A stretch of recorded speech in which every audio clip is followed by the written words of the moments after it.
We were here in Apalachicola on Wednesday when locals were preparing when it looked like the storm was going to hit here almost head on. And while the path took a turn more east, that didn't exempt the Forgotten Coast from feeling some of the effects. This coastal road we're walking on right now, for example, flooded underwater. But while this water only comes up to my ankles, this is about as bad as the flooding gets.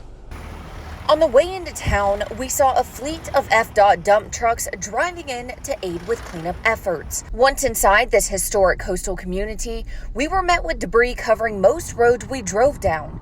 And closer to the coast, water flooded low-rising areas and a few roads we saw.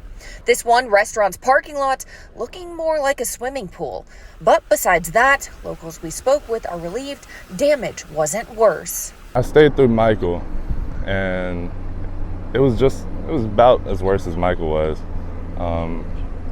Just a little bit less rain, but there was way more wind, and there was more damages during Michael, but there was a lot more wind this time. I'm very grateful it wasn't worse. You know, I still have a home to come to and live under. For this lifelong Apalachicola resident you just heard from, his Friday morning started out a little rockier than others. He decided to take his golf cart through deep floodwater, ultimately getting stuck. Nearby boat ramps also underwater.